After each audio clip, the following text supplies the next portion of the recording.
Sawadee Cup and welcome to another episode here for the Funky Pod Mindful Media and Communication. Back after like a short mental health break, lots of stress at work, but back on schedule after just one episode break. So in order to not always talk about war and how the media manipulates us, I thought we should also talk about something more funny. Well, inherently more funny. Let's see if it's going to be actually more funny.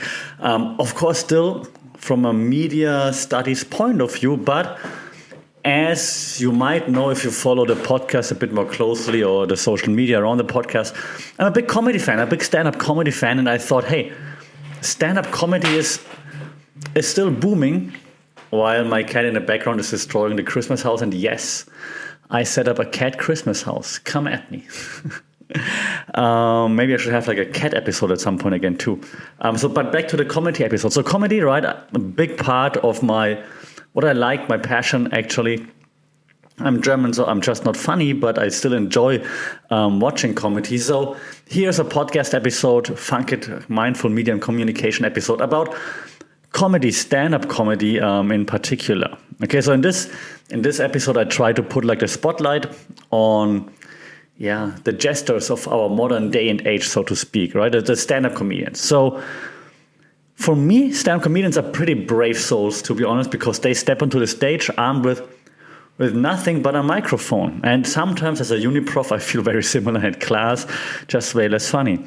And they stand up there, microphone, they're with them, hopefully, and then they face down the beast we call audience, right? So, but lately it's not just the comedians being on the stage in like a comedy club or so. I think the battleground has kind of shifted from those dimly lit clubs, right, where the laughter and the smell of like spilled beer. I don't drink, but I think it smells like spilled beer, right? They mix in the air, and there's like this unique comedy cellar smell. But now the comedy warriors, they are invading, of course, the digital realm, right?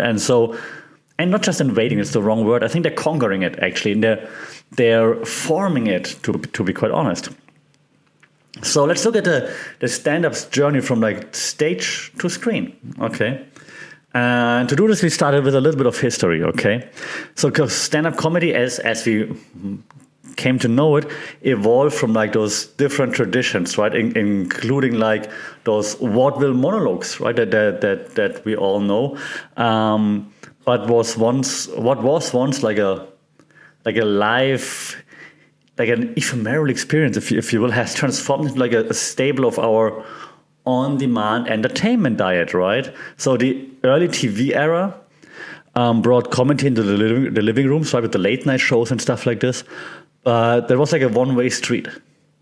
And now with the advent of digital platforms, the street, of course, has like multiple lanes, right? And the traffic is not going one way, it's going like multiple different directions, okay?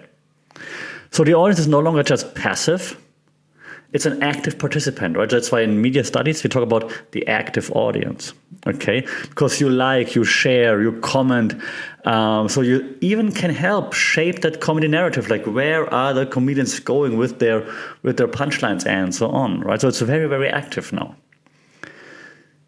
So to me, the journey from stage to screen, right, has been pretty fascinating because in the past, you would measure like a comedian's success by club bookings, I guess, or how many people show up to the events and so on. How many late night TV spots did you get on? Which late night TV shows did you get onto? But now there's the new currency in this realm of laughter, right?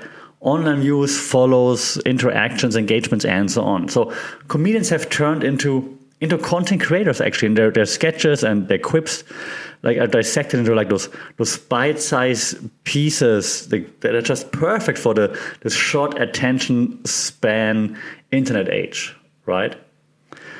And as you see, like the key to getting like lots of likes, going trendy, going viral, often lies in the relatability, I believe, and no one knows that better than comedians, right? If you hit a joke that's relatable with the audience, then everyone's going to share it, like it, and so on.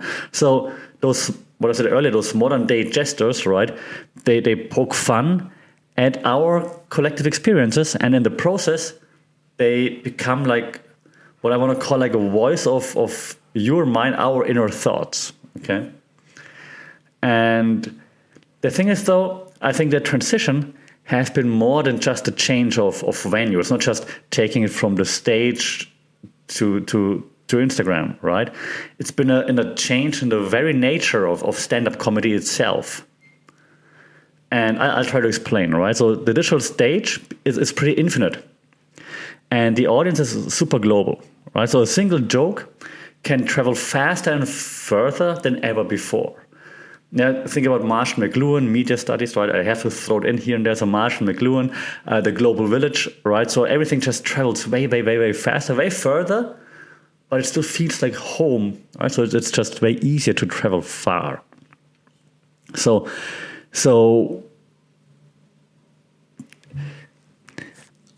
you see me, if you're watching this podcast, you see me like hesitating. If you just listen, you're like, why is there such a long silence? It's because I don't want to, but I have to also mention that what I just said, that everything can travel faster and further, is awesome. But, and I don't want to mention the cons here, but I have to. I mean, so can missteps, right? I mean, not just in comedy, like generally speaking, if you do something wrong or you're getting canceled like very, very, very quickly. That's not a cancel episode, so I'm not going down that road, but we talked about this before, how fast things like this can spread as well, of course. So missteps can also spread very fast. And so the stakes are pretty high and the feedback is very immediate, right? You post something and then there comes the feedback, right?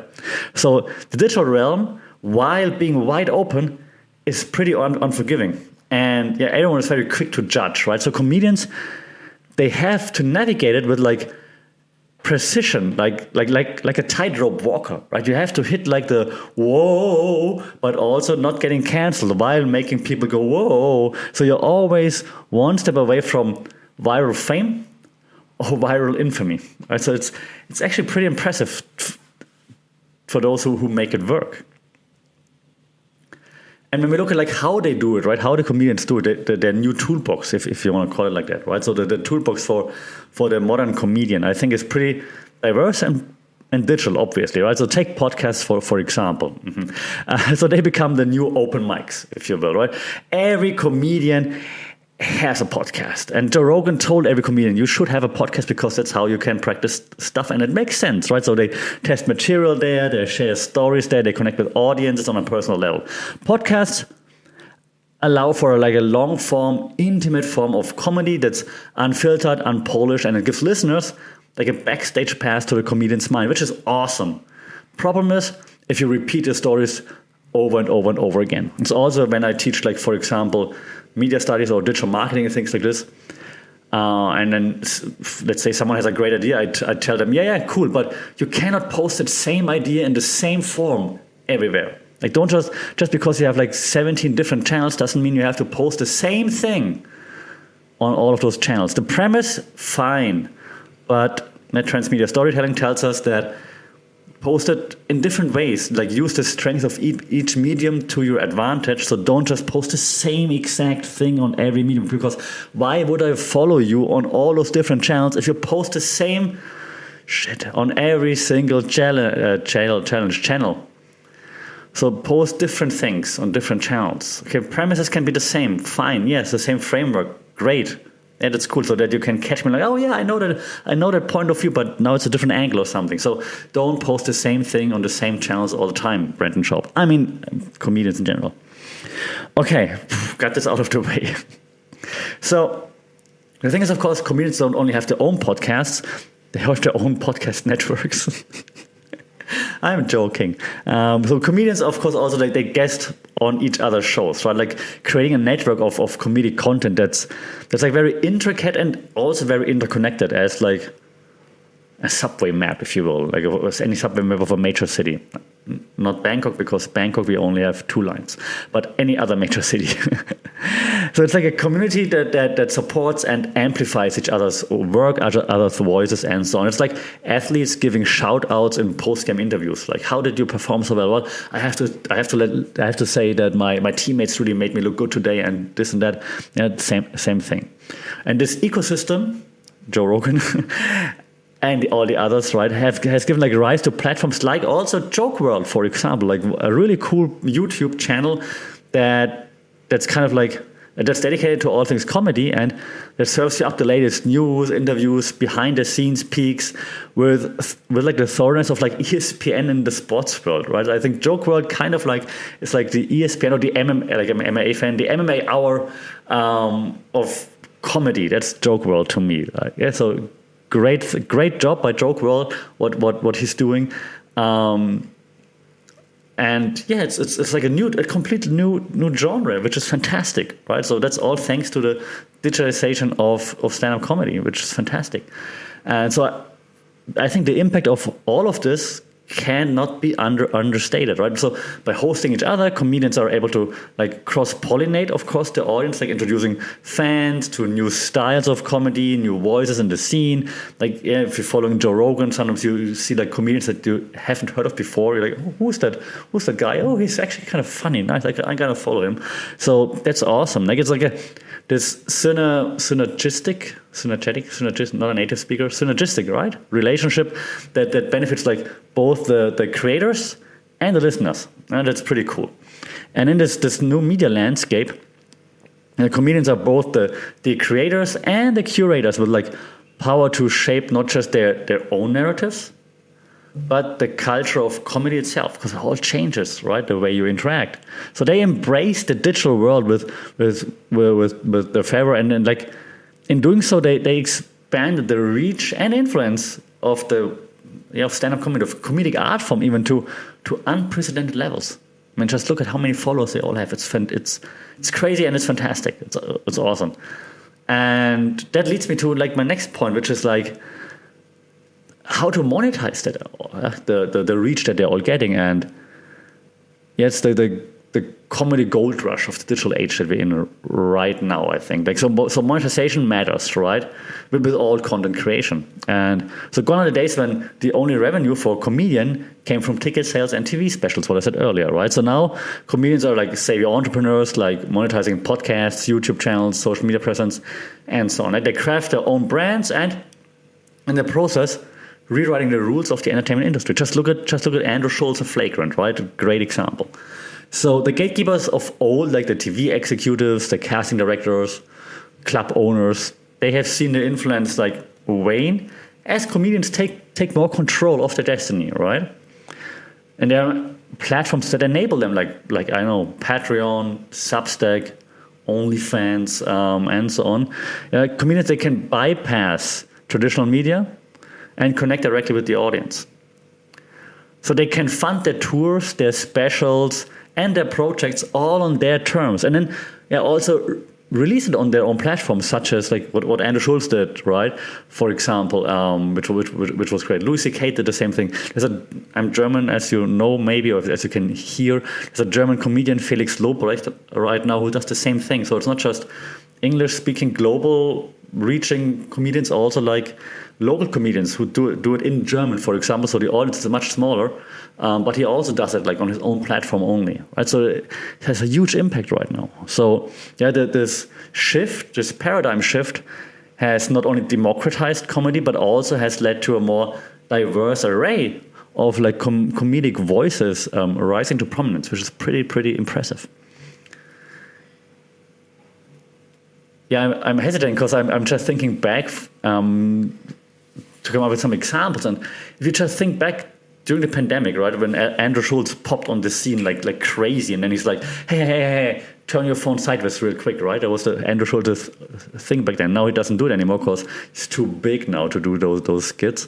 But it has a huge impact, right? So this was like one of the turning points where like comedians, I think, realized, hey, we have to be on socials and creating new content and sharing our content. Don't just hide your content and hope you get a special and someone sees the special. You just put out content and then just I don't know, believe in yourself that you have the ability to create more content afterwards, right? So that was actually a big like turning point, I believe, during the pandemic. But now with this great power, of course, finish that quote. Exactly, comes great responsibility, obviously, right? As comedians become more influential in the media landscape, they also become more scrutinized, obviously. Like every tweet, every podcast episode, like every IG story is dissected for laughs, but also for controversy. Right? Every time Joe Rogan drops an episode, people are dissecting. What does he say here? What does he say there? How can we clip that out? Every single time, right? So the business of laughter is booming, but it's also under the microscope. And comedians, again, what I said earlier, they walk this fine line between pushing boundaries and respecting sensitivities, knowing that like in today's world, like, a joke can be like both like a stepping stone and a stumbling block, which really is annoying. Okay, not going into this in this episode though. And what many comedians that are successful do though is like that they use comedy obviously as like some form of social commentary, right? So, I mean, comedy has always been like a social barometer, right? Like a reflection of the times. Like comedians are like the unofficial social commentators, if I stick with like the sports metaphors references, right? So they use humor to highlight the absurdities of life, of politics, and everything in between. So they have the unique ability to say what many people are thinking, but few are willing to express, right? Like they package the hard truth in a wrapping of humor that makes like the medicine go down easier, if you will, right? It's like putting like the medicine in some food for your kid so that the kid takes the medicine and then doesn't complain. I do the same thing with my cats, by the way. But it's not just about making people laugh, right? It's about making people think. And that's why I love stand-up comedy so much. It's not just about silly laughs. It's about also making you think while you're laughing. And the best comedians are those who can turn like the mirror on society and show us the reflection that's both funny and thought-provoking at the same time. That's why I love comedy so much. They tackle the issues of the day, from the mundane to the monumental, everything, right? And in doing so, they help us, the audience, navigate the complexities of modern life, because modern life is not just black and white. Modern life is not just easy, yes or no. It's super complex, and you need this mirror that shows you how complex it is, and it shows you different sides of it, okay? I think comedy in its purest form is like truth-telling with a twist. And I don't mean the twist in a Hassan Minaj emotional truth way. Sorry. But in a world where truths are often like hard to swallow, the twist, how you tell the truth, makes all the difference, okay? And as we've seen like in recent years, right, comedy can be like a powerful tool for social change. It can challenge like norms, shift perspectives, and spark conversations. Okay, comedians have become, I want to say, unlikely heroes in a fight for social justice. And Joe Rogan doesn't want to hear that, and probably most comedians don't want to hear it, but they wield their jokes like swords in battles over freedom of speech and equality. And I know that sounds like a huge statement to make, but I really think that's the case. Now, the stage might be virtual in most cases, but the impact is incredibly real. Like those ripple effects of a well-crafted joke that can be felt like far beyond the digital realm. And it's going to make it onto like news stations, going to make it onto like meme pages, like everywhere, right? So everybody's going to see those. And before I wrap things up, right? So let's do what I always do in those episodes, also put on the thinking caps and dive into like the deep end with some media theories, okay? Because that's what we do here. Like, so media theories and comedy might seem like strange bedfellows, if you will, but they're actually more intimately connected than you think. Yeah, for example, the mediatization theory, that tells us that media logic, right, has like infiltrated every aspect of society. And comedy, it's no exception. It's an aspect of society, and it uses media to communicate, right? So the medium, a reference to Marshall McLuhan, the medium isn't just a message, it's the setup and the punchline. Or like turn your phone sideways real quick, okay? So another one, DJ Carl, the public sphere, like another theory, a concept like coined by, and we talked about him a lot, Jürgen Habermas, and yes, that's how you pronounce the name, trusted German, that has expanded beyond like coffee houses, what it was like back then, right, into like digital domain. So the public sphere has grown, evolved, okay? So comedians now, they occupy this unique position within this public sphere. Like they use their platform, whether it be socials, websites, whatnot, podcasts, to engage in public discourse. Yeah, they're not just entertainers, They're participants in and yes, I know it's a lot to swallow for a comedian, in the democratic process. They use satire and sarcasm to hold the powerful to account. That's why, again, a comedy is so important to me. When you study media, journalism, media communication, all those things, right? You study that the media is there to hold or to speak truth to power. I think that's how you call it. That's what Charlemagne the God always says, right? So to hold a mirror up to society and to show what's happening in society and politics and so on. Over the past decades, and that has disappeared because now the media is controlled by the companies, by the government, whatnot, right? So the media doesn't hold up the mirror anymore. The media is controlled by the elites and so on, right? So that's why comedy is so important, because they now are one of the few that actually hold the powerful to account. And that's why comedy also is, again, so important to me. It's not just about laughing, it's about laughing while making good points and while even like holding the powerful to account. And another theory, like the gatekeeping I mentioned before, so let's talk about gatekeeping theory. In the past, like a few powerful individuals, they controlled what comedy we saw and heard and so on. Today, thanks to the new media, the gates are wide open. And the gatekeepers are like many, right? So I saw actually, and I can't even believe I said that, I saw like a funny bit of the Daily Show with Ronnie Chang and what's his name? John Oliver was there. And John Oliver was like, yeah, it's also awesome that now everyone can just put out content and so on. And Ronnie Chang was like, no, it's not. I had to go past the gatekeepers. It was so difficult to even get to the US, get a job in comedy, like get an audience. And now those beep, they can just upload their stuff on TikTok and get famous. I don't like it. I like the gatekeepers, right? So that's exactly what's happening now, right? So there's so many different ways now to actually get an audience. So the audience itself is the gatekeeper, so to speak, right? With the power to amplify or silence, right? Through the simple act of sharing or not sharing content, right? So this democratization of comedy has, of course, pros and cons. But one thing is pretty certain, I think it's never been a more exciting time to be a comedian or a fan of comedy. That now leads me to my almost final point, like, what's next? Where does comedy go from here, right? So what's next for those? And I stick to my metaphor of jesters of the digital court because I was quite proud of that. Like, will stand-up comedy become a virtual reality experience? Can you imagine that? I cannot right now, but maybe like a metaverse comedy, like where laughter comes like with a side of motion sickness. Of course, you have those headsets on. Like, will TikTok one-liners like replace the hour-long specials, for example, that comedians have like honed over years of touring and toiling and so on? And the possibilities are endless as the internet itself. And I'm not saying I want it. I'm just asking, right? But one thing is, again, for sure, the future of comedy is about adaptability. And that was just what Andrew Schulz and many others did so well, of course, right? So comedians who can ride the waves of technological change, who can harness the power of new platforms and new media, AI, will be the ones who thrive, okay? And this adaptability it's just about embracing new tech. It's about understanding the shifting sands of culture and context. So it's not just, I'm going to be on IG, I'm going to be on TikTok. Now it's understanding how those new platforms, the new media influences society and the audience so that you understand how culture changes. Because with the change of culture, the messaging changes as well. Okay, and that's very important to understand. So you can't just be like an old school comedian and stick to your messaging that you did like in the 1980s and just do the same thing now and think, yeah, that's going to work on TikTok, because it won't. Okay, so that's very important. Adaptability is key. Okay, but it's not just for comedy; it's for life in general, right?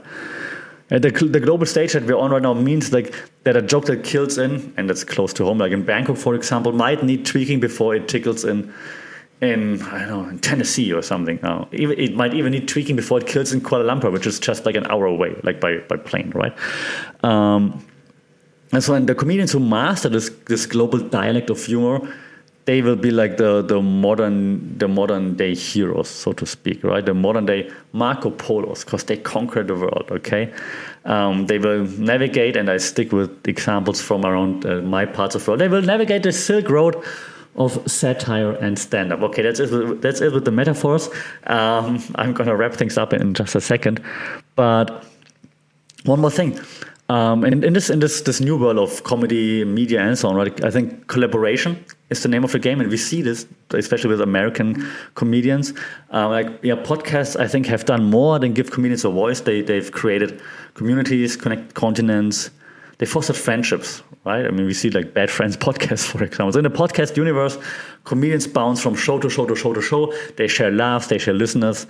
It's like a beautiful symphony, if you will, of like synergistic humor. I learned a word today, where each guest spot is like a note in the grand comedic concerto, if you want to, right? And so to bring this now all together at the very end.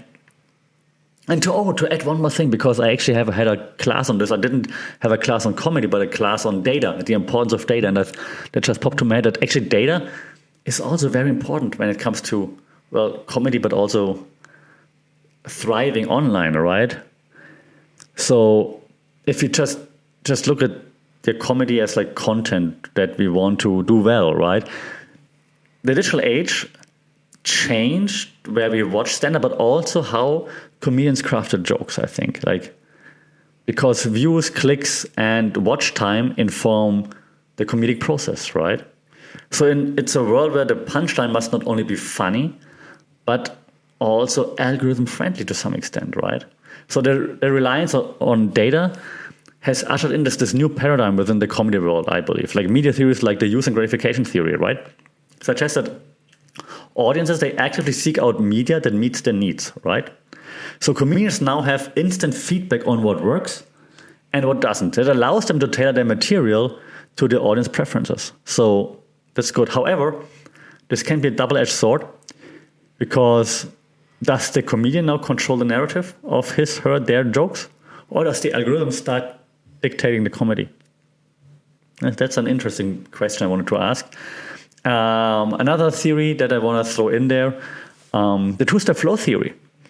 That posits that media effects are indirectly mediated by opinion leaders.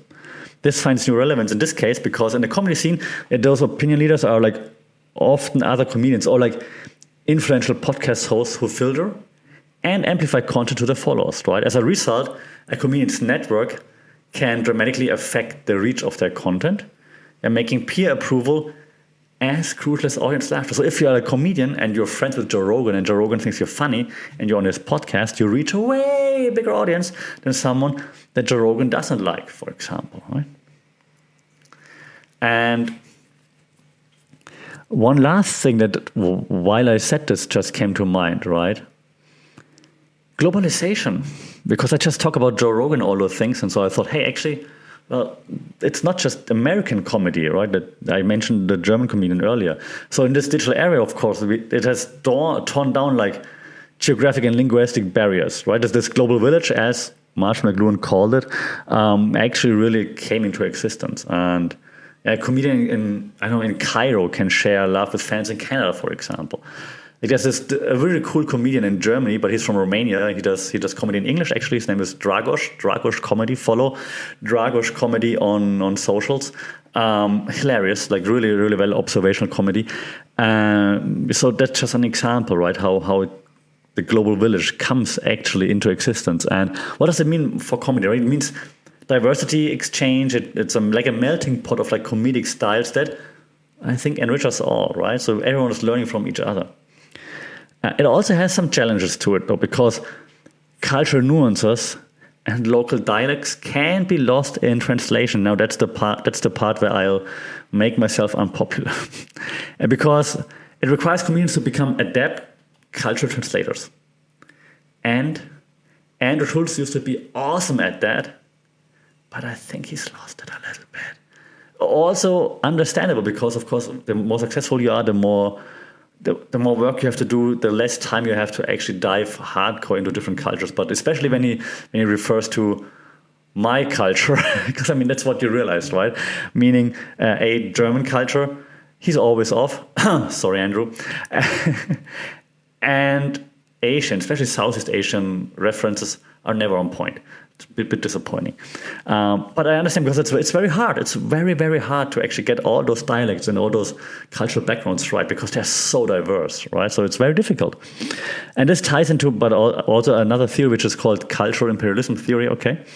In this theory, dominant cultures have historically imposed their media and humor onto others. So, of course, here in Bangkok, for example, getting used to American humor because it's just what we get everywhere, okay? However, of course, the internet allows also for more reciprocal exchange, right? So comedians gotta navigate this complex web of like cultural exchange very thoughtfully so that they ensure that their humor resonates globally without actually overriding those local sensibilities. Otherwise, it's not gonna fly, okay? And yeah, lastly, let's not forget the role of the diaspora communities in shaping comedy, actually, right? Because they serve as like cultural bridges. They interpret humor from their homeland, for example, for like a global audience. This actually has led to a rise of like niche comedy genres that cater to like specific diasporas, okay? They further expand the tapestry, I want to say, of like global comedy because all those niche audiences now have like a broader audience, right? It's a very fascinating case of the long tail, another theory, effect in the media where even the most niche aspects, in this case niche comedy, finds a sizable global audience, all right?